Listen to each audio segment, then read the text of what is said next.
The auctioneer read the parcel twice before anyone in the room said anything. 160 acres. Dryland wheat ground, out of production since 1986. County has it listed as marginal. No well, no pond, no certified water source on file. It was a Thursday morning in April 1989, a foreclosure sale on the courthouse steps in Rawlins County, Kansas. 40-some people stood in the wind, most of them there for the equipment lot that would go up after the land. A scattering of farmers who had come to watch what dead ground brought in a county that had already watched too much ground go under. The auctioneer named the opening bid, $14,000, which worked out to $87.50 an acre. Nobody moved. He dropped it to $10,000. Nobody moved. A man in a canvas coat near the courthouse steps said it loud enough for the row behind him to hear. That ground's been dead since Eisenhower's second term. You'd be buying dust. A few men laughed the way men laugh at something they already believe. Dale Kessler stood at the edge of the crowd with his hands in his coat pockets. He had driven up from his place near Ludell, 31 minutes on county roads, to be here. He let the room settle. Then he raised his hand. The auctioneer looked at him twice, the way auctioneers look at a bid they didn't expect. You understand there's no water on that parcel? Bank's own file says dry land only, always has been. Dale said he'd read the file. The auctioneer scanned the crowd one more time. Nobody countered. The hammer came down at $6,400. $40 an acre for 160 acres of ground the county had already decided was finished, and the man in the canvas coat shook his head and went back to watching the equipment lot. What Dale had found was not in the bank's file. It was in a drawer at the county extension office, and it had been sitting there since 1978. Dale Kessler was 36 years old that spring.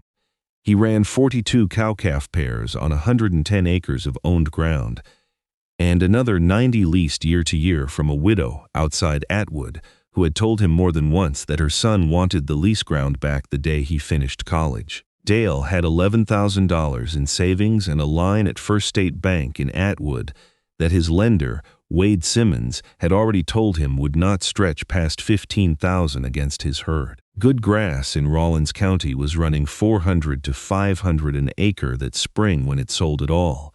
Dale could not buy good grass. He had known that for 2 years. What he could do was read a soil map. His uncle had worked 11 seasons for the Soil Conservation Service out of the Colby field office, walking sections with an auger and a Munsell color book, writing up the mapping units that ended up bound into the county soil survey.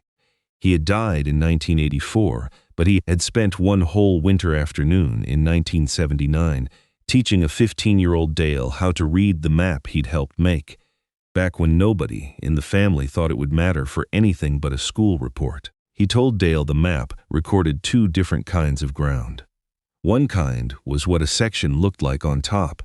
The other kind, if you knew how to find it, was what a section had once been underneath, before the land was leveled and cropped and made to look the same as everything around it.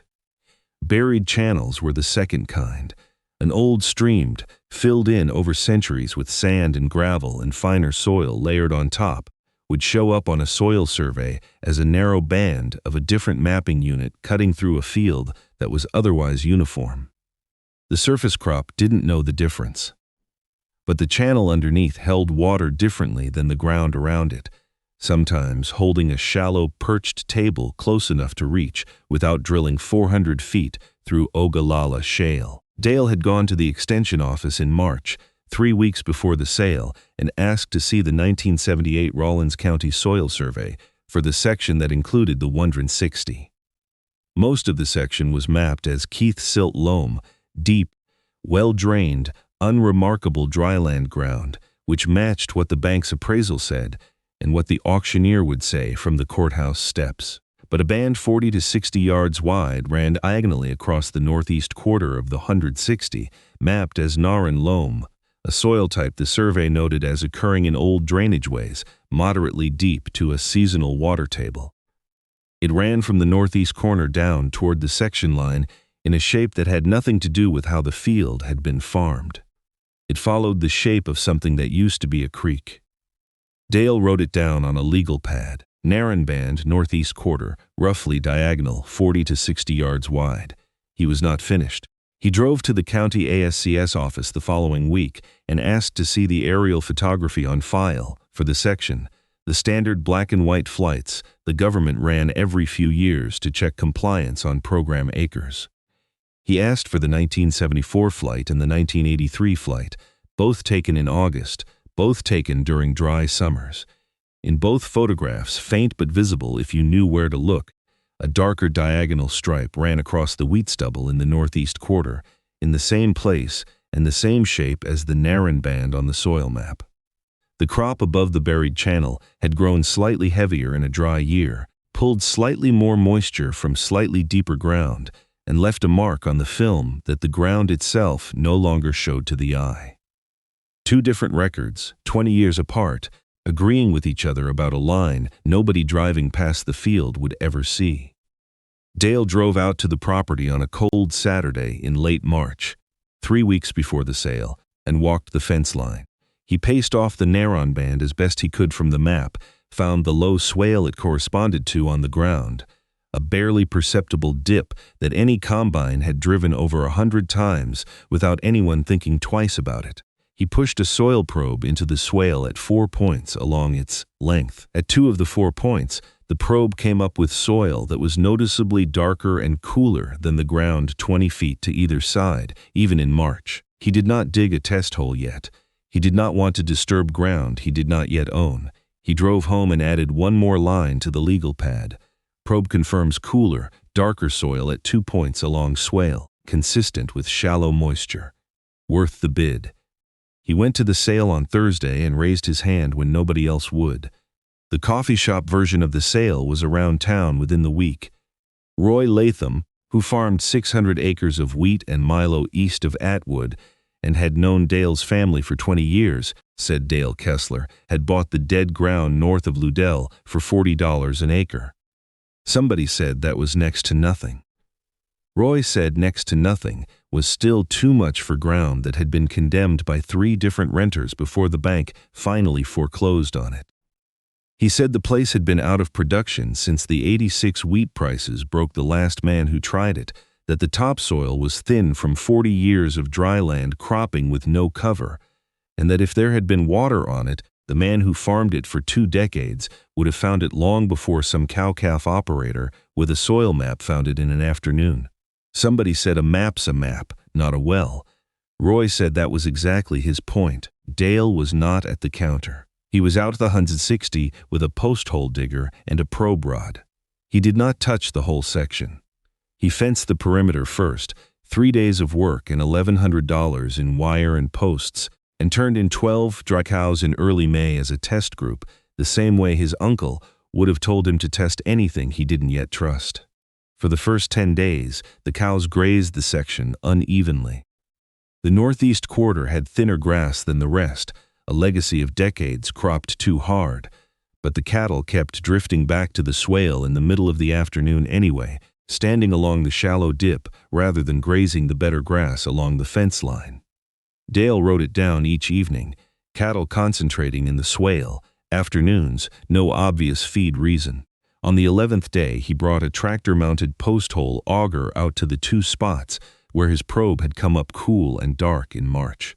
He drilled the first hole down 6 feet without hitting anything but dry Keith silt loam, the ordinary ground the bank's file described.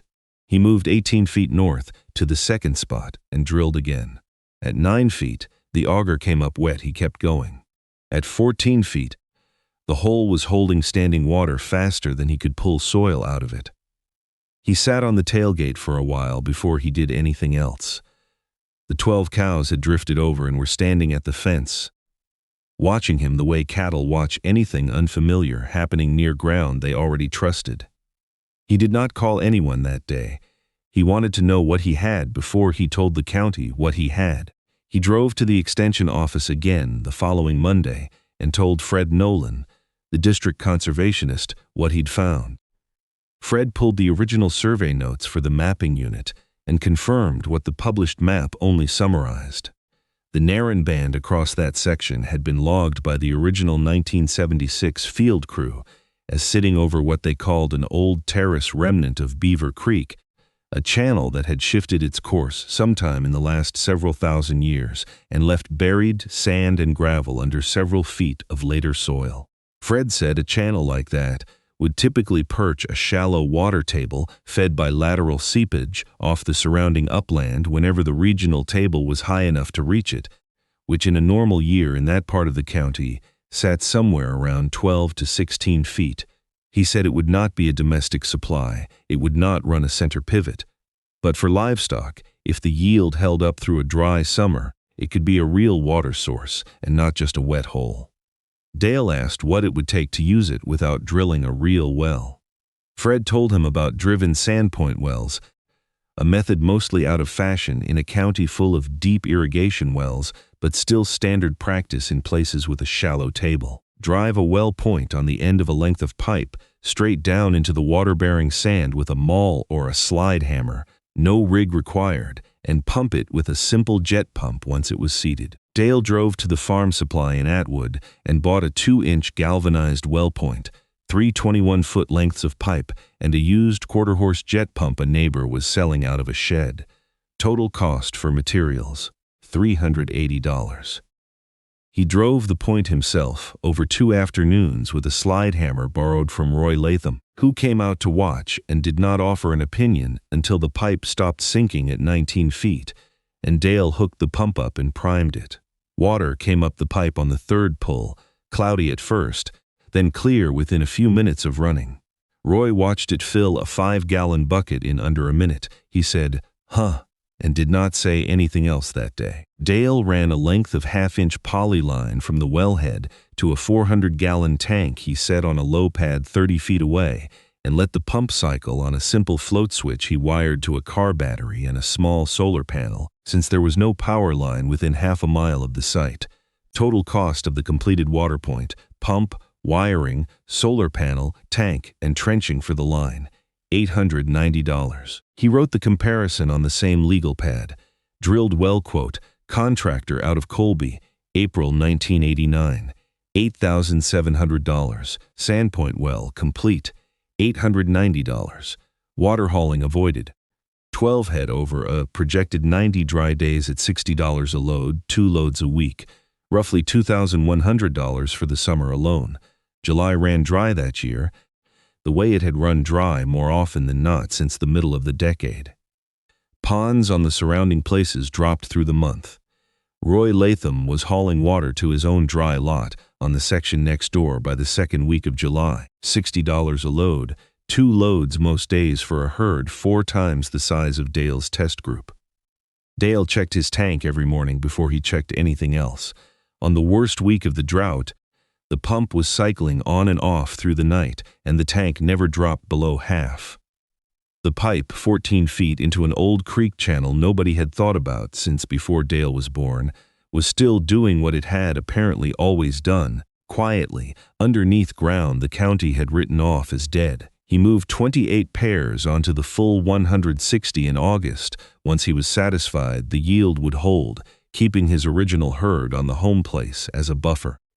He fenced off 40 acres around the swale and the wellhead as a sacrifice paddock to protect the ground while the rest of the section rested and started to recover. The calf crop came off in October. 26 of the 28 pairs, weaned live calves averaging 480 pounds, sold at the sale barn in Atwood the 3rd week of the month at an average of 80 cents a pound across steers and heifers. 26 calves at 480 pounds at 80 cents, $9,984 gross. Against the purchase price of $6,400, the fence work of $1,100, and the water point at $890, total investment on the 160 through the first calf check came to $8,390. He was not fully whole on the land in one season. He had not expected to be. What the calf check did was cover his note at First State and leave him ahead going into winter for the first time in 3 years. He called Wade Simmons in November and asked him to send the appraiser back out. The appraiser walked the fenced water point, looked at the pump records Dale had kept since May, and noted the documented flow from a source the county's own files did not list. He had valued the 160 in April at $40 an acre, marginal dryland, no water. He valued it in December at $210 an acre. On 160 acres, that was $33,600 in appraised value, against a purchase price of $6,400. Wade called the following week and said the parcel now qualified as collateral for a credit line against the appraised value, something it could not have carried in April at any price. Dale said he'd keep it in mind. He didn't draw against it that winter. He used the improved collateral to move his operating note to a better rate the following spring, which over the life of the note saved him a little over $1,400 in interest. He added that number to the legal pad under the others. Roy Latham found Dale at the Rawlins County Farm Bureau meeting in January. He asked how the dead ground had turned out. Dale told him about the auger hole, the sand point, the tank that never dropped below half in July while Roy's own trucks were running twice a day next door. Roy was quiet for a moment. Then he said, "That map's been sitting in that office since I was farming with my father." Dale said it had. Roy said, "Nobody ever pulled it for that section." Dale said the ground had been telling the same story the whole time, in the crop marks on two different photographs 20 years apart, and in the cattle standing in that swale every afternoon for no reason anybody bothered to ask about. He said he hadn't done anything but go look at what was already written down. Roy went quiet again. He had a low spot on his own home section that flooded every wet spring and dried hard and cracked every summer. Ground he'd always assumed was just poor. He asked Dale what a soil survey cost to look at. Dale said it was free. It had been sitting in a drawer the whole time. The 160 acres north of Ludell went up for sale in April 1989, listed as dead dryland ground with no water on record, and the county did not want it at any price above dust. By December, it appraised at $210 an acre with a documented water point. 26 calves off the ground that had made a banknote, and a neighbor 2 miles east pulling his own soil map out of a drawer for the first time in 19 years of farming beside it. Dale had not found any of it with a drilling rig or a divining rod. He had found it with a soil survey book, 2 old aerial photographs, a probe rod, and a 2-inch well point driven by hand into ground the whole county had already decided was finished. The bank saw dead dry land. The channel underneath had been carrying water past that spot for longer than the county had existed. It just took somebody willing to read the map instead of the listing. If you're finding these useful, there's a subscribe button below. One decision a week with the real numbers. Have you ever found something valuable just by reading the paperwork nobody else bothered to open? The county called it dead ground. The map called it something else.